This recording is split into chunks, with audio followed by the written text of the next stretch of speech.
आज जे आपण या ठिकाणी आलो आहे ते आहे धाराशिवचं शासकीय विश्रामगृह। या शासकीय विश्रामगृहामध्ये कशा प्रकारे काही अवैध धंदे चालले जातात, या ठिकाणी कशा पद्धतीने काही वरिष्ठ जे अधिकारी आहेत, जे उच्च पदावरील अधिकारी आहेत, ते आपल्या पदाचा दुरुपयोग करून या ठिकाणी कशा पद्धतीनं शासनाला चुना लावला जातो। शासनाच्या जे काही इमारतीचं आहे, इथं जी काय सुविधा ही कशासाठी मिळाल्या जातात आणि हे काय करत आहेत। जसे की इथं काही अधिकारी आलेले आहेत, ते अधिकारी पदाचा दुरुपयोग करून इथं कुठल्याही प्रकारे शासनाला पैसे न भरता दाबदडप करून वगैरे यांच्या इथले जे काय अधिकारी आहेत PWDचे, यांच्या संगनमतानं कशा पद्धतीनं या ठिकाणी वास्तव्यास आहेत त्याचं मी आज पर्दाफाश करणार आहे। नमस्कार, मी बाळासाहेब सुभेदार, न्यूज 24/7 वास्तव। मी तुम्हाला या शासकीय विश्रामगृहाचं आज मी वास्तव दाखविणार आहे। आपल्याकडं जे काय जिल्हाधिकारी कार्यालयामध्ये निवडणूक विभागामध्ये उपजिल्हाधिकारी निवडणूक म्हणून शिरीष यादव आहेत, ते यापूर्वी आपल्याकडंच या ठिकाणी भूसंपादनला उपजिल्हाधिकारी म्हणून होते। गेली 5-6 वर्षापासून ते याच शासकीय विश्रामगृहामध्ये वास्तव्यास आहेत। शासकीय विश्रामगृहाचं वास्तव्य ही तात्पुरत्या स्वरूपात असतं, पण गेले 5-6 वर्ष जर ह्या ठिकाणी राहत असतील आणि ते राहतात पण त्याचं किमान भाडं पण दिलं जात नाही, मग हे असे अवैध प्रकारे हे जे काही निवासस्थान आहे या ठिकाणचं जी काय सूट दिले जातात या विश्रामगृहामधले, ते इथले PWDचे जे काही अधिकारी आहेत हे यांच्या संगनमतानं कशा पद्धतीनं दिले जातात। दुसरे जे आहेत आपल्या आनंदनगर पोलीस स्टेशनचे जे काही पोलीस निरीक्षक आहेत रवींद्र खांडेकर म्हणून, त्यांच्याकडे एक सूट आहे। तिसरे जे आहेत ते अश्विनी भोसले म्हणून आहेत, आपल्याकडं SP ऑफिसला जे आहे ते DYSP या पदावरती आहेत। यापूर्वी आपल्याकडे इथं ACBला ते हे देखील होत्या, DYSP देखील होत्या। जे भ्रष्टाचाराचे धडे लोकांना देतात तेच या ठिकाणी अवैधरित्या जर असं भ्रष्ट मार्गाचा अवलंब करून जर ते राहत असतील तर हे कितपत योग्य आहे। आणि या सर्व गोष्टी ज्या काय PWDचे वरिष्ठ अधिकारी आहेत यांना सर्व गोष्टी ज्ञात असताना देखील त्यांनी त्याला प्रोटेक्ट केलं जातं। आता प्रोटेक्ट का करते, हे सगळे एकमेकाला कशा पद्धतीनं प्रोटेक्ट करतात, कशा पद्धतीनं शासनाला चुना लावतात, कशा पद्धतीनं शासनाला लुटतात, याचं हे एक उदाहरण आहे की म्हणजे ह्यांच्या जे आता काल मी जी काही चर्चा केली, इथले मोरे म्हणून जे काय डेप्युटी इंजिनियर आहेत त्यांच्याशी चर्चा केली, तर त्यांच्या चर्चेमधून असं आलं की आम्ही जर त्यांना काढलं तर ते आमच्या इलेक्शनला ड्युटी लावतात। म्हणजे पदाचा दुरुपयोग कशा पद्धती, म्हणजे ह्यांनी जर यांना इथून जर निघा म्हणलं की ते पद म्हणजे त्यांचं साधं त्या डेप्युटी कलेक्टरला साधं फोन लावायची देखील हिंमत झाली नाही त्यांची। ते सरळ सांगतात की आम्ही सोडू शकत नाही, तुम्हाला काय करायचं आहे ते करा। म्हणजे त्यांना अवैधरित्या दिला कसं काय सूट, मग इतक्या दिवस ठेवला कसं काय, 5-5, 7-7 वर्ष झालं आज त्यांच्यावर काय या PWDनं ॲक्शन घेतली नाही। सर्वसामान्यानं जर साधं घरपट्टी जर एखादा महिना जर थकवली गेली तर त्याला दंड लावला जातो, त्याच्यावरती कारवाई केली जाते, त्याच्या घराला सील लावल्यापर्यंत, त्याच्या घरावर मोर्चा काढण्यापर्यंत हे शासनाचं जे काय पथक वगैरे गेले जातात। मग सर्वसामान्यासाठी एक कायदा आणि जे काय दंडांडगे आहेत, हे जे काय वरिष्ठ अधिकारी आहेत त्यांच्यासाठी वेगळा कायदा आहे का, ह्यांनी पदाचा दुरुपयोग करावा का। व ते सरळ म्हणले की ते संन्याशी आहेत, म्हणले संन्याशासाठीचं आहे, तर संन्याशी आहेत का हे अधिकारी, संन्याशासारखं असं का राहतात, त्यांना पगार कमी पडतो का, पगारात त्यांचं भागत नाही का। बरं, हे पगारात भागत नाही म्हणून त्यांच्यावरती ACBचे गुन्हेसुद्धा दाखल झाले, जे काय त्यांनी लाच प्रकरणामध्ये वगैरे जे काही शिरीष यादव म्हणून आहेत त्यांच्यावरती गुन्हे देखील झालेले आहेत। जे की आज हा जो पोर्शन आहे ह्या पोर्शनमध्ये पूर्णपणे CCTV कॅमेरे बसवलेले आहेत PWDनं, परंतु इकडला जो पोर्शन आहे ह्या पोर्शनमध्ये जर बघितलं तर इकडं CCTV कॅमेरे वगैरे बसवलेले नाहीत। आणि हे जे CCTV कॅमेरे वगैरे बसवले नाहीत, परंतु म्हणजे इकडं कसं आहे माहिती आहे, अवैध धंदे जे काय सगळ्या गोष्टी चालल्या, अवैध जे काही गोष्टी चालल्या जातात ते सगळे इकडं चालल्या जातात। आणि काल मी बोलल्यानंतर त्याच्यासुद्धा आपल्याकडे सगळे पुरावे आहेत। काल मी डिप्टी इंजिनियरला बोलल्यानंतर त्यांनीसुद्धा मान्य केलं की हो या ठिकाणी अशा गोष्टी चालतात म्हणून। मग चालतात तर तुम्ही हे कसं काय खपवून घेतलं जातं, अधिकारी म्हणून तुम्ही त्यांना माफ करताय का, त्यांच्यावर का तुमच्या अधिकाराचा का वापर करत नाही। म्हणजे तुमचं सुद्धा कुठं तर हात भरलेले आहेत, तुमच्या सुद्धा हाताला कुठं तर गालबोट लागलेलं आहे, त्यामुळे तुम्ही त्यांना वाचवताय आणि ते तुम्हाला वाचवताय। म्हणजे एकमेकाला पाठीशी घालायचं, म्हणजे ह्यांची जर तक्रार त्यांच्याकडे घेऊन गेलं तर त्यांनी ह्यांच्यावर कारवाई करणार नाहीत आणि ह्यांच्याकडे जर ह्यांचं घराणं गायलं तर ह्यांनी यांच्यावर कारवाई करणार नाहीत. अशा पद्धतीची जी काय मिलीभगत आहे या प्रशासनामध्ये, हे जे असणारं जे काय सार्वजनिक बांधकाम विभाग आहे आणि इकडं जे काय जिल्हाधिकारी कार्यालय असेल, SP कार्यालय असेल, उद्याला जर तुम्ही जर इथल्या जर अधिकाऱ्यांना कुठला जर काय भ्रष्टाचार केला म्हणून ह्याची जर फिर्याद तुम्ही पोलीस स्टेशनला घेऊन गेला तर निश्चितच तुम्हाला सांगतो त्याच्यावरती हे पोलीस स्टेशन किंवा हेच SP ऑफिस कारवाई करणार नाही, त्यांच्यावरती गुन्हा दाखल केला जाणार नाही. ही अशा पद्धतीनं शासनातील जी काय मिलीभगत आहे, ही जी काय प्रशासनातल्या अधिकाऱ्याची मिलीभगत आहे, आपण सगळे भाऊ आणि सगळे मिळून जनतेला कशाप्रकारे लुटू असा ह्यांचा जो काही धंदा आहे तो धंदा मी आज या स्टिंग ऑपरेशनच्या माध्यमातून दाखवणार आहे.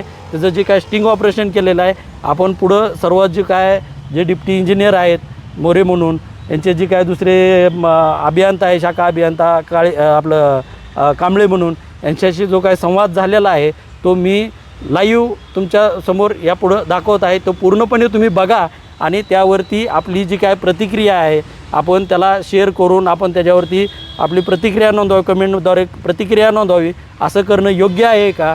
यांच्यावरती काय कारवाई झाली पाहिजे? आणि हे जर कारवाई करत नसतील तर त्याचा पुढचा मार्ग आहे, आपण तो पुढचा मार्गसुद्धा अवलंबू आणि त्या कायद्याच्या चौकटीत राहूनच यांच्यावरही हे जे काय शिरीष यादव असतील, रवींद्र खांडेकर असतील, ते जे काय DYSP अश्विनी भोसले यांच्यावर तर कारवाई करायला लावूच.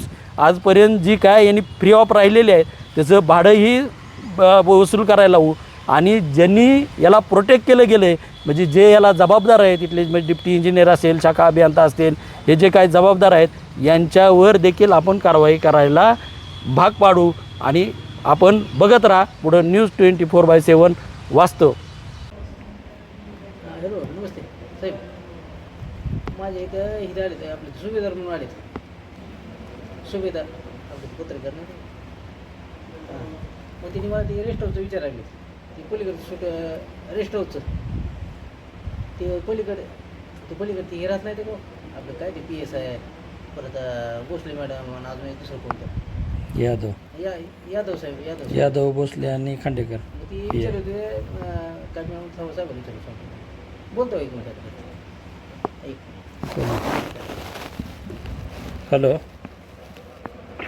हॅलो यादव साहेब जे आहे ना सर, हॅलो सर, हां यादव साहेब जे आहेत अगोदरच्या मंत्री साहेबांचे हे होते ते OSD. हो. हा तेव्हापासून राहतात. आता परत यांनी ऑर्डर आणली OSD म्हणून. कोणाचे? आता आपले पालकमंत्री आहेत ना त्यांच्याकडे. कोण आणली ऑर्डर? यादव साहेबांनी. अहो साहेब, यादव साहेब जवळजवळ माझ्या माहितीप्रमाणे 4-5 वर्ष 5-6 वर्ष झालं तिथंच राहतात. हो बरोबर आहे ना, बरोबर आहे ना. सावंत 5-6 वर्ष होते ना. ऐका ना ठीक आहे ना, मी सांगतो की 5-7 वर्ष झालं ते आपल्याकडं रेस्ट हाऊसला राहतात. बरोबर आहे. मग 5-7 वर्ष जरी OSD जरी असले समजा, आता त्यावेळेस तर नव्हते, इलेक्शनला डेप्युटी कलेक्टर होते, त्याच्या अगोदर त्या भूसंपादनला होते आणि भूसंपादनला डेप्युटी कलेक्टर असताना इकडं निवडणूकला डेप्युटी कलेक्टर असताना आपण इतक्या दिवस त्यांच्याकडे क्वार्टर ठेवलं. बरं क्वार्टर ठेवलं त्याची अद्यापर्यंत कुठलीच नोंद नाही अधिकृत, आपल्याकडे बुकिंग नाही. सूट सर, क्वार्टर नाही त्यांना.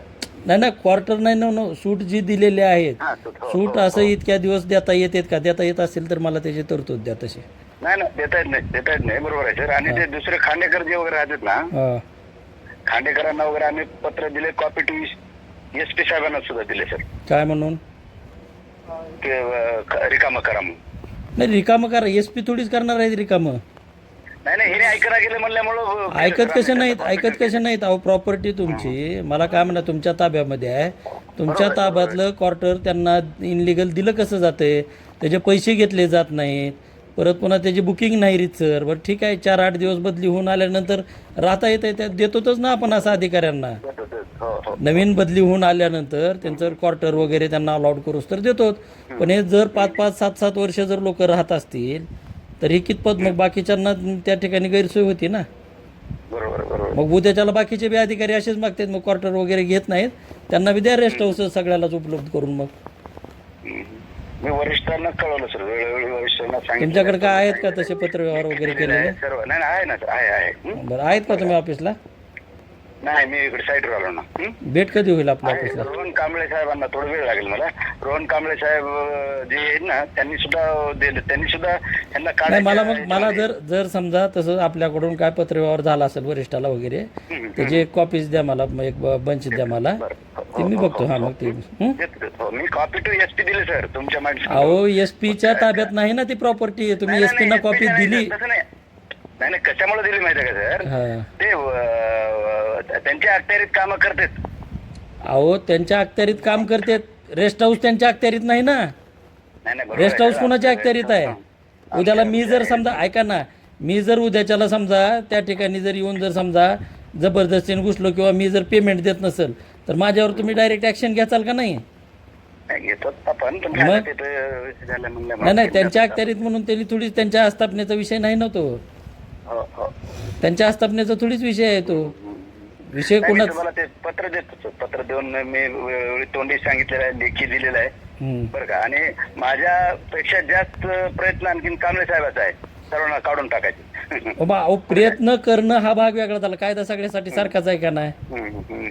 जर त्यांनी अनधिकृत त्या ठिकाणी राहत असतील, सांगून बी ऐकत नसतील, त्यांना नोटीस देऊन बी, तर त्यांच्यावर गुन्हा दाखल करा.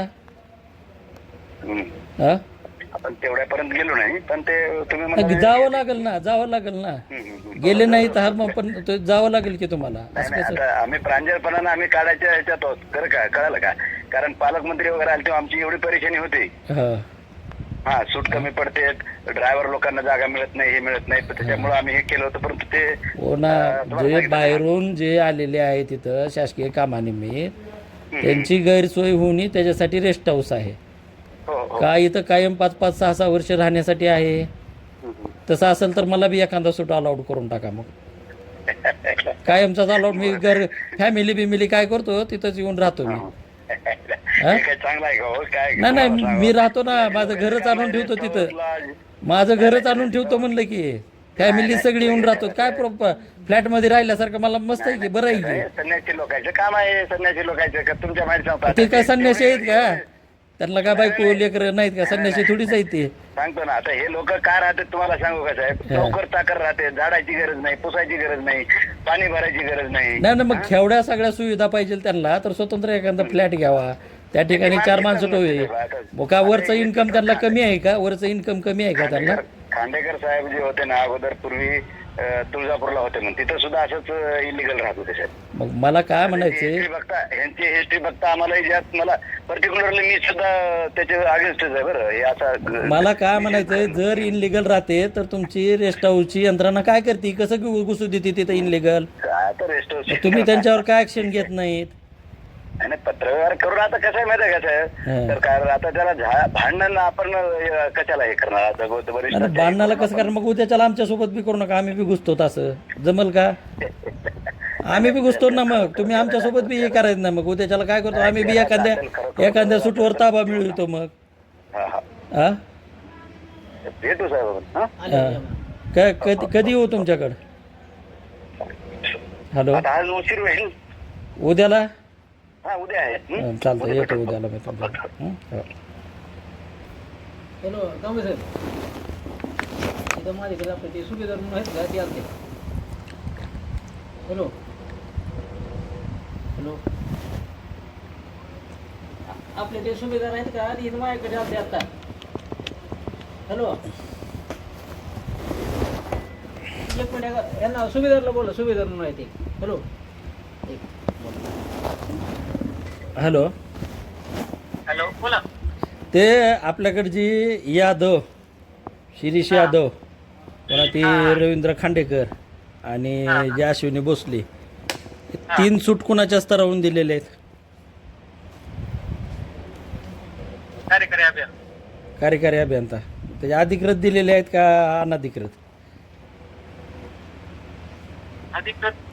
त्याची काय दिलेल्याची नोंद वगैरे, त्याचं बुकिंग काय आहे का? ते नियमित पैसे भरतात वगैरे असे काय आपल्याकडे आहे का?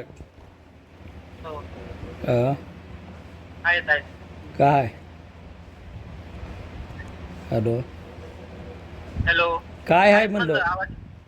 काय आहे म्हणलं हो त्यांचं? अहो, मी ह्यांना विचारलं तर ह्यांनी म्हणते त्यांच्याकडे काय बुकिंग नाही, आपल्या स्तरावरून दिले म्हणते. आमच्याकडे काय बुकिंग वगैरे असं काय रेकॉर्ड नाही आहे म्हणते त्या सूटचं. मग मी विचारतोय तुम्हाला तुमच्या स्तरावरून दिलेत का? तो आमच्या स्तरावरून दिले. आपल्या स्तरावरून दिले? आमच्या ऑफिसरला सगळ्यांना बघितलं काय काय काय काय ऑफिसरला आम्ही आयडिया देऊनच दिली आम्ही आमच्या सगळ्या. कोणाला ऑफिसर म्हणजे असं म्हणजे विदाऊट नोंदीचं? हा हां हॅलो हा बोला ना, तुम्हाला म्हणजे काय पाहिजे त्यातून? मला हे पाहिजे की बाबा ती यादव गेली 4-5 वर्ष झालं राहतात. पुन्हा ते खांडेकर इथं आले तसे तिथंच राहतात. अश्विनी भोसले इथं आले तसे तिथंच राहतात. बरोबर आहे. मग आता एवढ्याला दिवस आपल्याला सूट त्यांना देता येतो का? बरं दिला तर ते त्यांच्याकडून आजपर्यंत भाडं वगैरे घेतलंय का? नियमित भाडं वगैरे घेतलंय का? नाही भाडं नाही घेतलं. मग भाडं घेत नाही तर मग रवींद्र कसं? खांडेकर भाडं भरतात. हां रवींद्र खांडेकर भाडं भरतो, बाकी कोण भरत? नियमित भाडं भरतात त्यांनी. हा त्यांनी नियमित भरतात. बरं आणि बाकी यादव आणि भोसले भरत भरत नाही. मग त्यांच्याकडे कसं काय सूट ठेवला जातो? आपण वसूल करणार आहेत, देणार आहेत, पण सांगितलं त्याने देणार आहेच पण त्यांच्याकडे बुकिंगच नसेल. बुकिंगच नसेल तर नाही बुकिंग नसेल तर इतक्या दिवस सूट ठेवता येतो का त्यांच्याकडे? बुकिंग ना ते कंटिन्यू बुकिंग वाढवलं वाढवून सांगता ना. नाही कोणाकडे बुकिंग वाढवली? बुकिंग कोण घेते? बुकिंग कोण घेते? बुकिंग कोणच घेत नाही. कोणच त्यांनी सांगितलेलं आहे त्यामुळे बुकिंग दिलेत आपण त्यांना. तसं नाही. बुकिंग घेण्याची सिस्टीम नाही का आपल्याकडे? आपल्याकडे एक्झिक्युटिव्ह इंजिनियरच्या आता कार्यकारी अभियंता या कार्यालयाकडे बुकिंग होती. बरोबर आहे. विदाऊट बुकिंगचा आपल्याला सूट देता येतो का? नाही देता येत नाही. मग तरी पण कशी काय ठेवली? तेच म्हणले ही सगळी आयडिया आपण सगळे आमच्या अधीक्षक अभियंता कार्यकारी अभियंता दिलेले आहेत आम्ही. कसे म्हणजे लेखी दिलेले आहेत? लेखी दिलेले आहेत का? ते काही तुमचे ऑफिसर्स आम्ही कलेक्टर सरांना पण पत्र दिले. काही तुमचे ऑफिसर्स आहेत ते कंटिन्यू इथं राहत आहेत, त्यामुळे सामान्य नागरिकाला सूट अवेलेबल होत नाही. त्यावर त्यांना सूट खाली करण्यासाठी ते पत्र जे काय तुम्ही पत्र व्यवहार केलेला आहे त्याच्या पत्राच्या कॉपीज मिळतील का मला? मिळतील तुम्हाला देतो सर. कधी देत आहे? आता देतो. चालतंय. हो आहेत का रेस्ट हाऊसला? हो आहे. आलो काय करायचं सांगा. काही नाही आपले पत्र व्यवहार दाखवत ना. दाखवा ना पत्रव्यवहार काय. ह्याने बरेच मागे लागले होते. हां मी तर लागलो सुद्धा अगोदर. मी थकल्यानंतर ह्याने मागे लागले होते. नाही मागे लागायचा असा विषयच नाही ना. कायदेशीर नाही. कारवाई करायची काय त्यांच्यावर. करणार मला सांगा. आम्ही फिर्याद कॉपी- द्यायची पोलीस स्टेशनला आणि काय तेवढं केलं नाही. मग फिर्याद द्यावी लागते ना. जर समजा कसं आहे साहेब, एखादा जर जबरदस्तीनं जर तो ऐकत नसेल राहत नाही, नसेल आम्ही तर त्याला त्यांच्या वरिष्ठ कार्यालयाला कळवलं का नाही? वरिष्ठ नाही हो. त्यांच्या ताब्यात थोडीच रेस्ट हाऊस आहे. त्यांनी कायदा सुव्यवस्था बघायची का त्याने रेस्ट हाऊस सांभाळायचं आता तुमचं? मग असं नाही ना विषय. समजा एखादा जर जबरदस्तीनं तिथंच त्याला सांगून बी ऐकत नसेल, कायद्याचं उल्लंघन करत असेल. आता यादव तर जवळजवळ माझ्या माहितीप्रमाणे 6-7 वर्ष झालं. 6-7 नाही. सांगा. 6-7 जेव्हा जसे ती इथं आलेत, मी तुम्हाला सांगतो रेकॉर्ड, मी अजून बी काढून बघा. ते जसं इथं आले धाराशिवला तसं ती तिथंच राहते आणि तीच तुम्हाला सांगतो सूट आहे. तुम्ही मागच्या 5-7 वर्षापासूनचं त्याचं हिस्ट्री काढा त्या सूटची. ते सूट अद्यापर्यंत कोणाला दिलं आहे का बघा तुम्ही. आणि केलंच नाही. तुम्हाला सांगतो मी आला तसं तरी हे 2 सूट जे पालकमंत्र्याला अलॉट केले. पालकमंत्र्याचं ऑफिसच होतं नाही का सावंत साहेबांचं. एक ऑफिस होतं, एक साहेब राहत होते ते हे रेड्डी म्हणून जे होते ना रेड्डी साहेब होते ना पी त्यांनी राहत होते. रेड्डी गेल्यानंतर मग हे राहिले असं. मग मी सांगतो की तुम्हाला पालकमंत्री रेड्डी कधी होते, कोणाच्या काळात होते?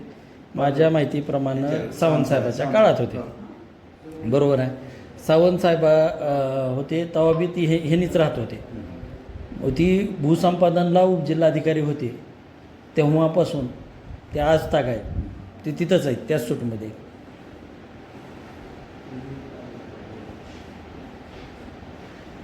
आणि त्यांना काय क्वार्टर मिळत नाही का? बाकीच्याला सगळ्याला क्वार्टर मिळतं आणि त्यांना मिळत नाही का?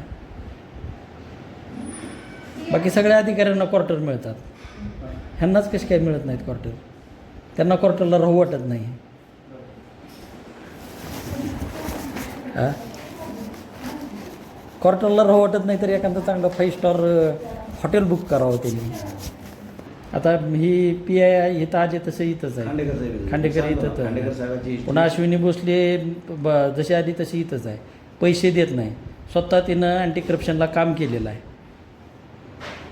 लोकांना भ्रष्टाचाराचे धडे शिकवायचे आणि स्वतः हे करायचं, हे कुठल्या ह्याच्यामध्ये बसते? कलेक्टर साहेब सुद्धा रेस्ट हाऊसला होते. इकडचं झाल्या त्यांनी गेले. हो ना, मग CO 4-8 मॅडम दिवस सुद्धा होते. CO बदली, मॅडम ऐकाय का, ट्रेनिंगला होते, 2-3 महिने होते. पण नाही त्यांना नाही, पर्याय बदली होऊन आल्यानंतर ते पहिल्याचं शिफ्टिंग होऊस तर म्हणा, ते लगेच काय पसारा वगैरे उचलून जाणार नाही ना. मग समजा फॅमिली असते म्हणा, किंवा मुलाची शाळा चालू असते म्हणा, ते सगळं मुलाची शाळेतलं समजा TC म्हणा, बाराभानगडी म्हणा घेऊन ते सगळं व्यवस्थित होण्यासाठी एक 8-15 दिवस म्हणा, महिना म्हणा, ते ठीक आहे ना. तोपर्यंत ठीक आहे की, जोपर्यंत त्यांना क्वार्टर मिळत नाही किंवा त्या ठिकाणी व्यवस्था होत नाही तोपर्यंत ठीक आहे की. बरं राहायचं आहे तर त्याला भाडं बी द्यावं लागेल ना त्याचं. बरं राहायला काय फ्री ऑफ आहे का? मंडळाच्या गळ्यात घंटा कोण बांधले असलं तर काय. हां, क्वार्टर बी फ्री ऑफ नाही ना, फक्त कमी पैशात आहे. नाही, ते नियमानुसार HRA करतात. आता आम्ही क्वार्टरमध्ये राहतो. हां. HRA करतो ते हो ना, मग ती त्याच्यामधून कटिंग होतीच ना. 8%, 10%. हां.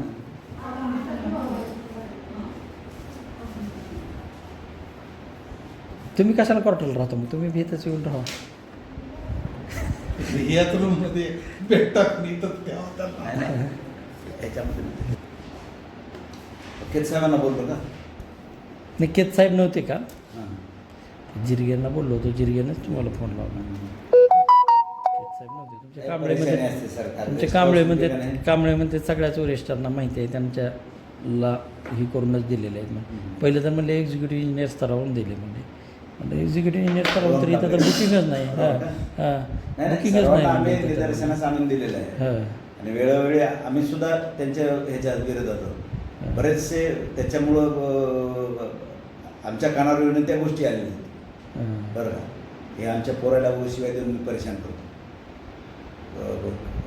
पोरं काम करतात ना रेस्टॉरंटला, त्यांना शिवाय देऊन काम करतो. त्या गोरगरीबाला शिवाय देण्यात काय आता मला सांगा की, तुम्हाला मी माझ्या तोंडानं म्हणलो ना. मला सांगा की सेवा एवढी करायची काय गरज आहे म्हणतो मी. त्यांना शिव्या द्यायच्या. तुम्हाला सांगतो, तुम्ही लईच म्हणजे हे झाले ना, ती त्यांची परिस्थिती वाईट म्हणून त्यांनी काम नाही, नाही, करतात तेच म्हणतो ना, त्यांची त्याचा एवढी तुम्ही कसं गैरफायदा काय घेताय का?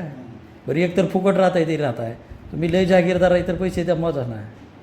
हां, त्याच्यामुळं रेस्ट हाऊसला जास्त हे झाल्यामुळं आता हे मार्चला आमचे पैसे आले नव्हते, पाणी सुद्धा बंद करून टाकले. पाणी त्यांना पैसे देण्यात नाही देणार तर देण्यास नव्हते. मग 2 कॅन इथं आणून देत त्यांना करतात. रेस्ट हाऊस म्हणजे गाणे बेस्ट अड्डा झाला होता. हां, गाड्या घ्यायच्या, गाड्या यायच्या, थंडगार पाणी बाटल्या भरायची, त्यांनी बसायची 2-2 तास. बाहेर फक्त एकच खुर्ची ठेवली वेटिंगच्या ह्याच्यात, एकच खुर्ची. काय तरी पण लोक त्रास देतात. खोडकरपणा आपण भरपूर करून बोलतो वैयक्तिक माझ्या लेवलवर, म्हणजे हे काय करणार. आणि रेस्ट हाऊस हे का नाही फुकट्या लोकांसाठीच आहे. जे गरजू लोक आहेत त्या लोकांना मिळत नाही. खरोखर रस्त्यानं जाता येतं, बायका पोरं आहेत, काय थांबले, काय अडचण आली तर त्यांना मिळतच नाही त्यांना. हां, खरं आहे ना बाजू, काय करणार.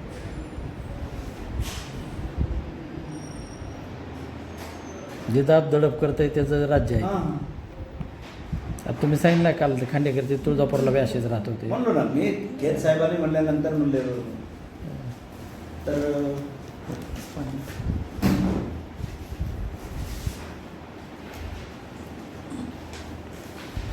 पण एखादा चांगला 5 स्टार हॉटेलला सूट घेऊन राहण्याची त्यांची ऐपत आहे की. हां, होय भाऊ, ऐपत नाही बाबा गे एखादा रजिस्टर बांधायची ऐकत आहे मला. बांधायची तर आहेच हो.